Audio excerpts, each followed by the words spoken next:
for the listeners out there, do you want to just tell us a little bit about yourself, what you're Yeah. into, that sort of thing? Most people know me as being one of the BBC Asian Network represents presenters.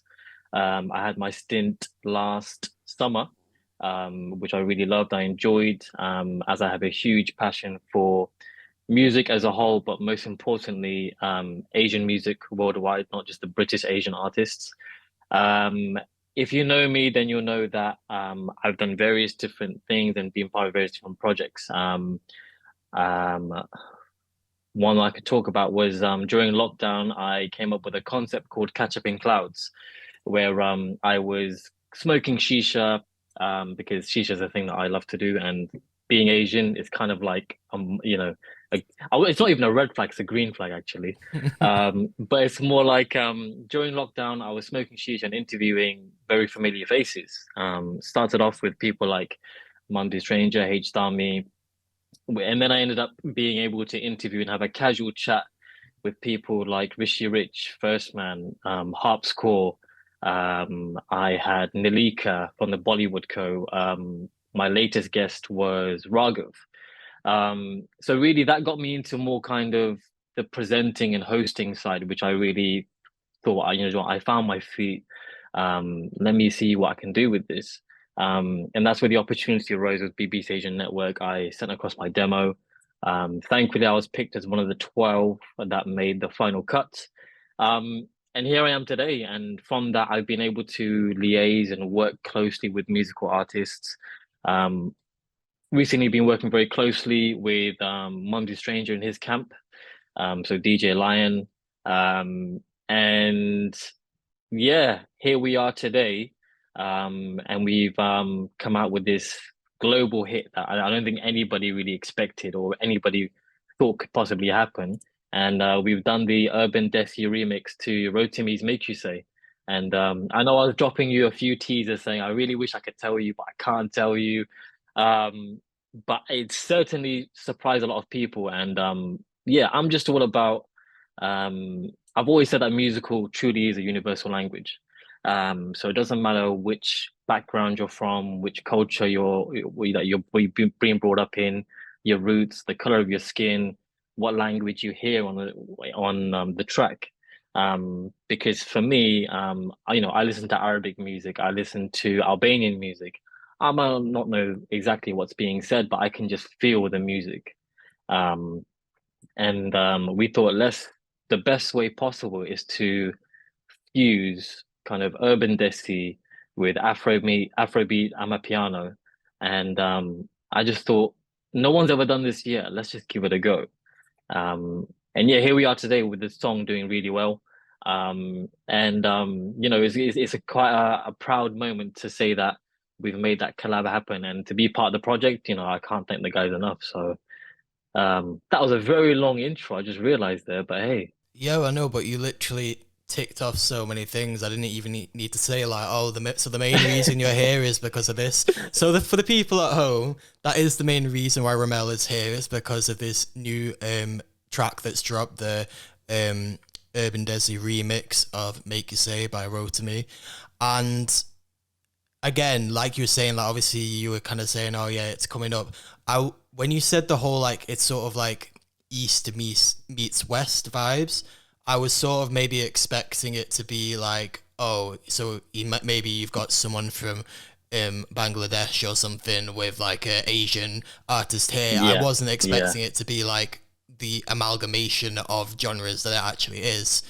yeah, Um, so that's obviously great, and obviously Make You Say was doing bits before this remix anyway. So now indeed. to have like this song that has done so well have a effectively Asian remix, that again works really well as well because I remember listening to it for the first time and kind of wondering how it was gonna fit together, and it Yeah, doesn't feel like it's changed that much. Which some people might be like, oh, but it's meant to be a remix. But actually, I think that's kind of nice that like there's been so much added to it, but then yeah. it doesn't need to necessarily change the song that much, and it shows like how easy it is to actually merge these two genres together. Yeah, essentially what we wanted to do was still pay homage to Rotimi and Nick Tunes, the producer of Make You Say.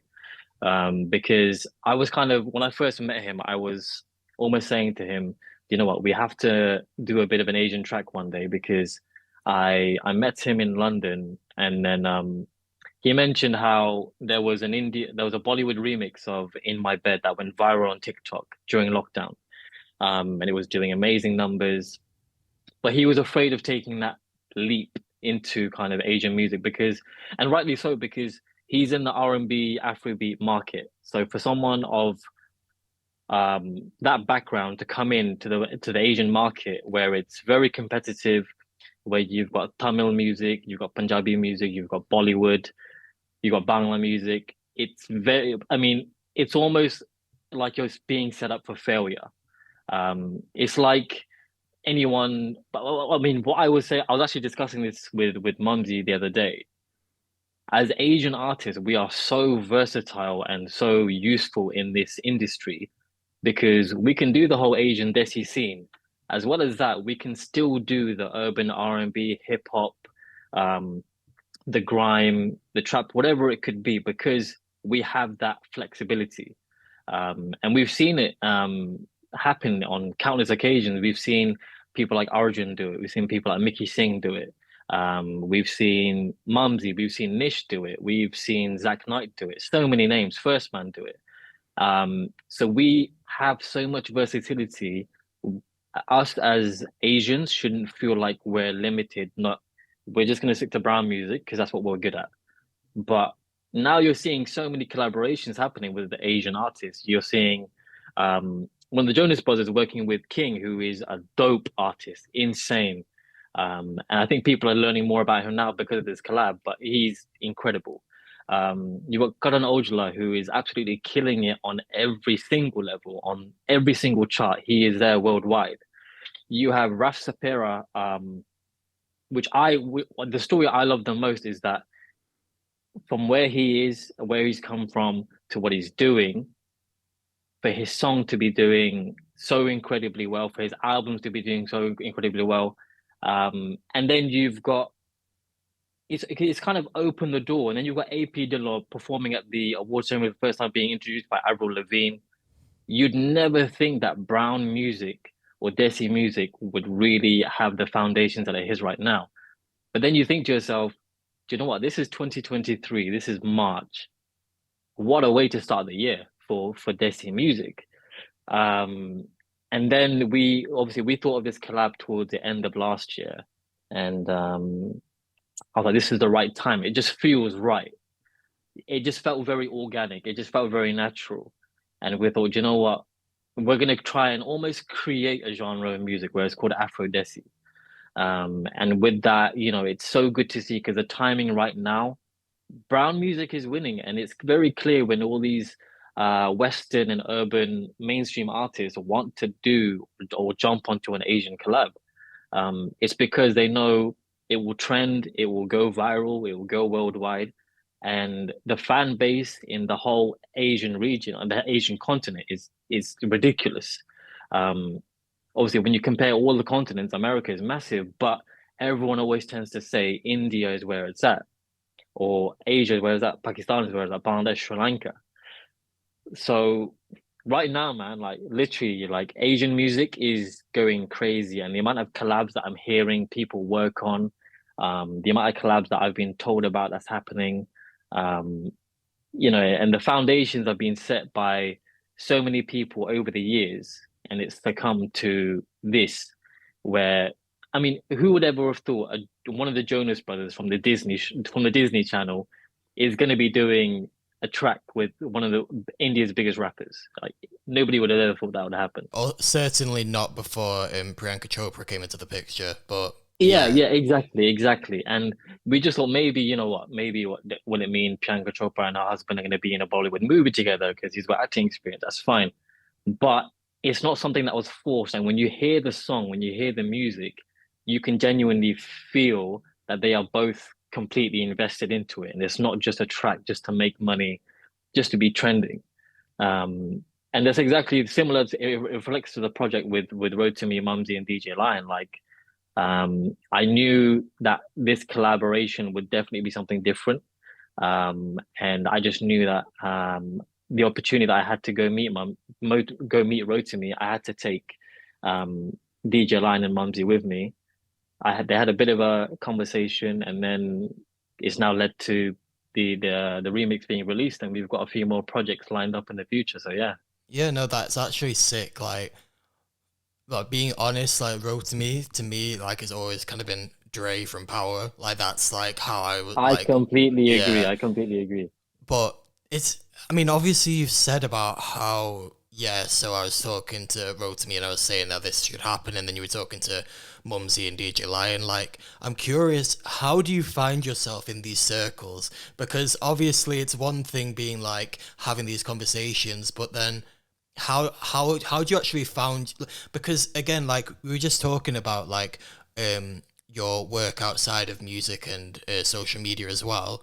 I'm Yeah. curious as to, you're clearly a very busy person. Like I'm just like, there are probably loads of people out there who think, oh yeah, this artist would sound really good with this artist, that sort of thing. But how did you actually find yourself in the situation where it, not even that you had like access to Mumsy Stranger and DJ Lion, but you had access to them and Rotimi, who's a completely different genre as well. Like Yeah. how do you find yourself in those circles? Like I mentioned, during lockdown, I did something called Catch Up in Clouds, where I was interviewing celebrities or musicians from all across the world. I had Mumsy on, I had DJ Lion on, and then they became very good friends. And we all just worked on projects together. So DJ Lion's song After Party, I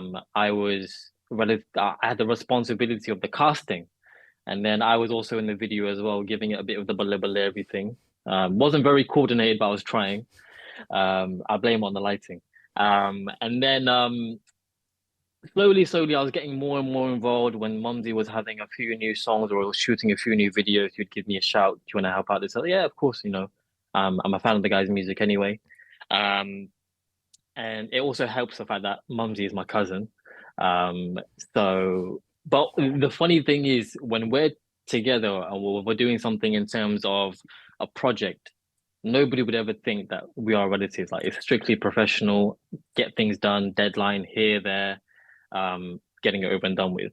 However, the project with the Road to Me, I'll be honest, the craziest thing is on my social media, I have this thing where I post up tune of the day, where I tag the artist, why I love the song, and so forth. And I remember putting up Rotimi's, um, I think You Know What to Do, the song. And I said, oh, tune of the day, Rotimi, purely because he's smoking shisha in the video. And he replied back to that and he just said, lol, I'll make sure I hit you up in London whenever I'm back in the UK. I was like, okay, cool, whatever. Maybe it's one of his associates that's running his page or something, nothing major. A couple of weeks later, I see that he's posted in London. And then I just thought, let me just try my luck. He's not going to reply. I dropped him a DM and I said, hey, look, you're in London. I thought we're going to get a shisha. What's going on? Are you going to snake me? 5 minutes later, ping, notification on my phone, wrote to me. I was like, huh? And then literally he's like, bro, pull up. What time are you going to come to meet us? And I was like, really? I was like, well, I mean, I don't live in London right now, but I could be in London tomorrow. He goes, yeah, tomorrow's good. Just let me know about 11 o'clock. Let's have a smoke and let's chill. And I was like, I need to verify it's you, bro. Like, I know you've got a blue tick and everything, but I need to know for sure. Like, video call me because I just got out of the shower. I was like, yeah, that's exactly what somebody would say if they're hiding behind the profile. And then he video called me like 5 minutes later, he goes, yo, what's up? And I was like, yeah, it's Dre, it's cool, no problem, that's fine. And then when he hung up the phone, I was just like, am I really gonna smoke shisha with Rotimi? Like, I love Power. I'm the biggest Power fan in history. I dislike Dre, but then I figured out who he Yeah, was, and then I I think loved his music. you and the majority of people. I was like, Dre, I hate you, bro. Let's just say, like, by the end of the original series, I was very happy with the conclusion. Yeah. I was like, you're a bit crispy, but it's all good, bro. It's all good. So the next day we met up, and I was like, okay, we met at this shisha lounge, and then, but before we got there, I called up LYAN and Mumzy. I was like, listen, I'm gonna meet Rotimi for shisha. Do you guys want to come down? They're like, oh, okay, maybe. And I was like, listen, who knows what could happen from this? Like, the guy just met me because I just told him to come meet me for a shisha. If you guys come down, you can guys talk about your music stuff, whatever. Who knows what could happen? And Mumsy and DJ Lion, they were just like, you know what? We might as well come down. So they came down. We all chilled. Um, he was smoking shisha with his friends, and he came over. We had a conversation, and I could literally see the magic happening right there. When I saw them, those two talking in a huddle, I was just like, this is crazy. Like, I can see something happening here. And I butted in and I just said, listen, if you guys don't do a track together, I don't want to see you guys ever again. Plain and simple. And he looked at me and I was like, oh, that's the Dre look. He's gonna, I better just step back a little bit. But I was like, honestly, guys, like, and I explained it to him individually. I said, LYAN, listen, you're one of the baddest producers in the world. Forget about in the UK right now, in the Asian market right now. You're one of the baddest producers in the world. Mums, your urban bashment, nobody else can do it the way that you do. And Rotimi, your R&B, your soul, your Afrobeat, I see something happening. And then Rotimi did the whole kind of, yeah, we'll keep in touch, bro, this and this. We said goodbye and everything else. And I was like, okay, at least we tried. Um, and then I was recording my New Year's Day show for the BBC Asian Network. Um, and I messaged Rotimi again. I was like, bro, I'm gonna play your track for the first time on Asian Network. Can I just get a little bit of a plug or maybe introduce it? He gave like a 3 minute voice note, which I had to trim down. He was bigging me up. He was doing this, saying, we're gonna do this, we're gonna do that. And it got incredible love. And we became close in the sense of he was giving me other little tasks and projects to do. And I said to him, bro, you featured on the Asian Network. It's only right we give this song a bit of an Asian flavor. He said, bro, you can try, but I don't think it will work. I said, you know what? Give me the stems, give me the instrumental, give me the a cappella. I know two people that will make it happen. And then I said, you remember the guy that you met at the shisha spot? He goes, yeah. I was like, okay, cool. Leave it to them. Um, I gave Mumsy and Lion the difficult task of getting it done. Because initially Rotimi was like, yeah, let's make it Asian, but not too Asian, because he's he was afraid of the risk of what could happen. He heard the first draft. He messaged me saying, "Bro, can we make it more Asian?" And I was like, "Okay." He goes, "Yeah. Add that Punjabi drum." I was like, "Dole?" He goes, "Yeah. Add that dole." I was like, "Okay, cool." And then he was suggesting this and this, and then we came up with the final version. And he was more excited than any of us. Like he was like, "I'm sold. This is gonna go crazy. We're gonna do this. We're gonna do that." And we just thought, you know what? It's just gonna be a little remix we put out. Maybe he'll put it on a reel. Maybe he'll just do this. And then we had a Zoom meeting with his manager, Kenny Hamilton, very well renowned. Um, and so Rotimi is backed by Empire Music, who is huge globally. Um, and he joined our Zoom call and he goes, yeah, we're going to distribute it, put it all over Spotify, feature all of you guys as main artists. And I was just like, wow. And after the call, Mumzy was like, I don't think you guys realize what's happening. I was like, what? He goes, we're going to be featured as a main artist, not even as a feature, on a track with Rotimi that's backed by Empire and promoted heavily in Jakarta and India. And I was like, so have I done a good thing? I was like, because I'm a fan of music, I don't know the music jargon and the whole language and lingo.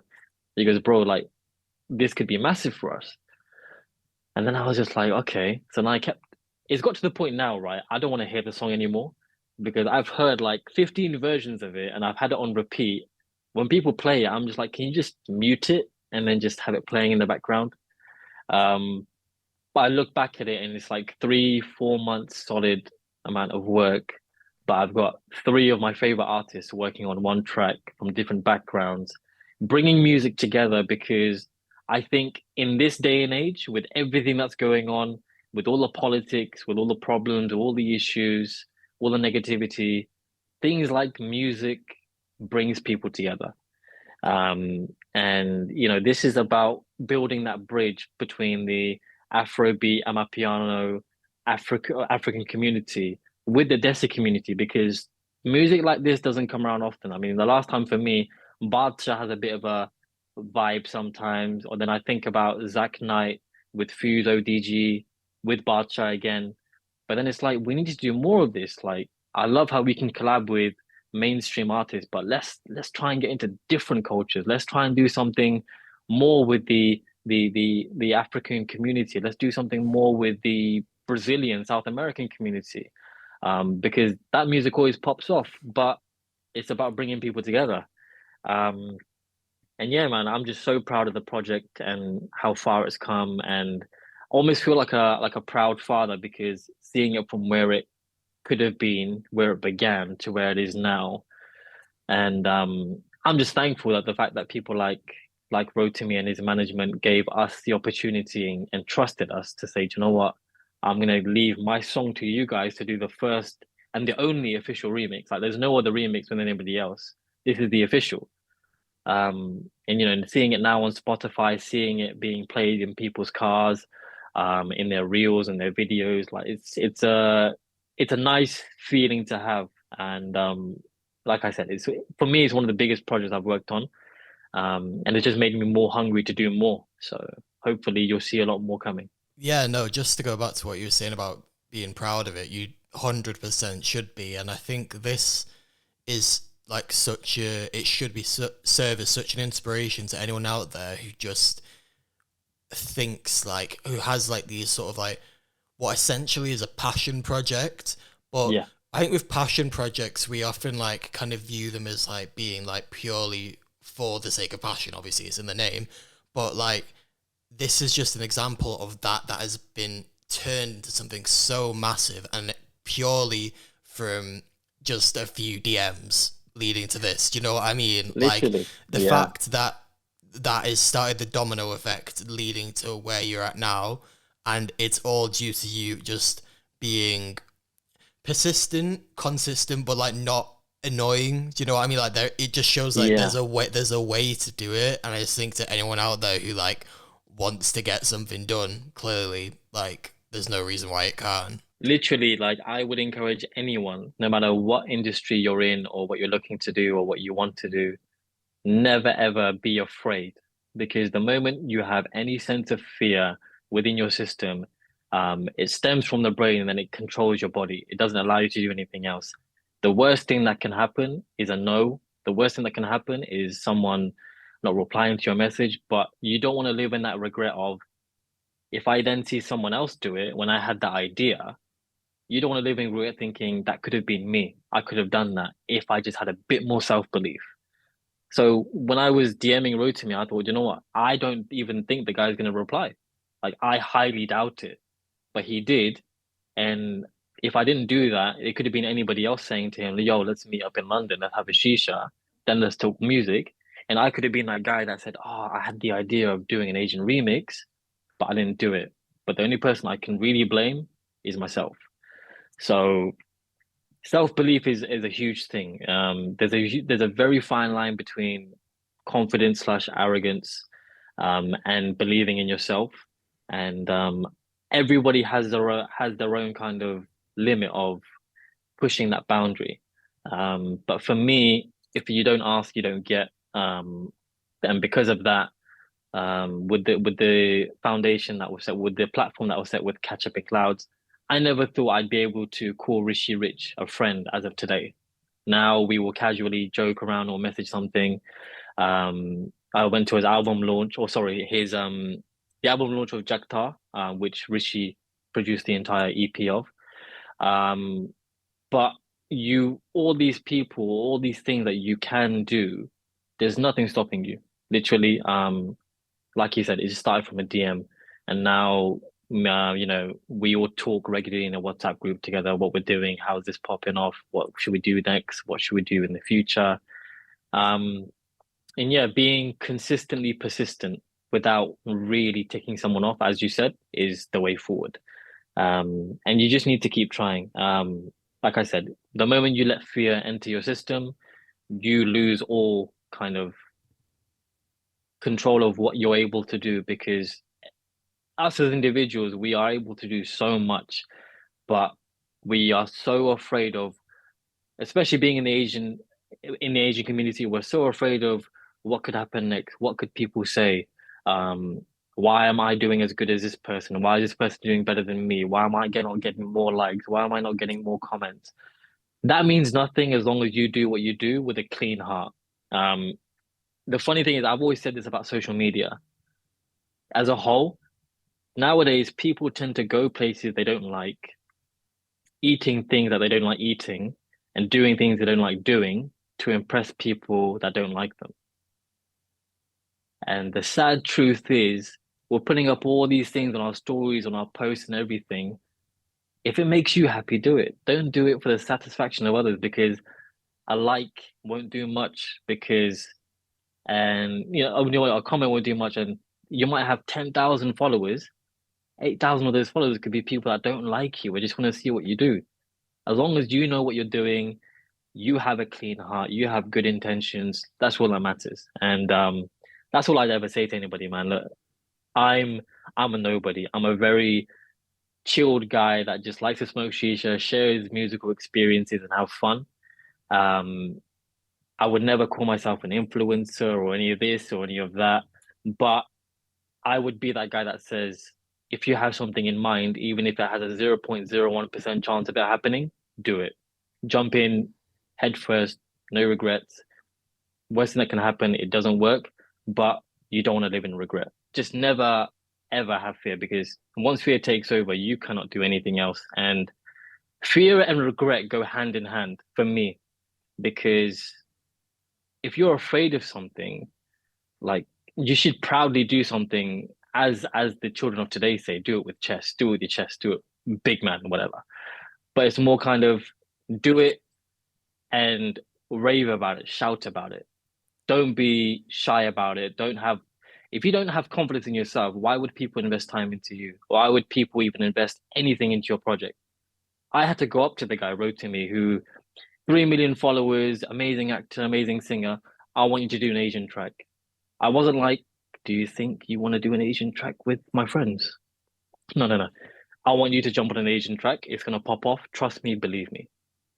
And it was with that confidence he took that chance, and here we are today, man. So literally, believe in yourself because if you don't, nobody else will. For sure. And for anyone out there that wants to continue following what you're doing and follow more of this inspirational stuff, like where's the best place to find you? I find myself on Instagram. So it's RUMEL.RN. I'm trying to get onto the whole TikTok thing. I'm getting old, so I'm trying to make that progression and that transition over there. Can I just say as well, like I remember it was your birthday a couple of months ago, Yes, or yes. like a month ago. Yeah, and I saw like your thing saying how old you were, and I was literally like, I literally thought you were like mid-20s. That's a bit of a spoiler to anyone else there, but like, I really wish I was, but like the yeah, camera does not show the gray hairs. And you don't hear about the back pains or the headaches or the migraines. But yes, I am at this moment, I am 33 years old. So I'm working away, I'm doing different things, but um, I think with my personality, I'm just that guy that likes to entertain and make people happy and try and do my bit. So I'm just enjoying what I'm doing right now, and that's the most important bit. No matter what age you're at, to anybody who's watching this and thinking, how can I get into something like the musical side or something like the whole social media side? I'm 33. I only got into this like a year ago. So don't worry about all the youngsters that are doing their things on TikToks, making reels every other day. Do Everyone has their own journey. The moment you take a shortcut, you're diverting from yourself from that journey, and that end goal is just even further away. Just stick to your path, everything will happen in its due course.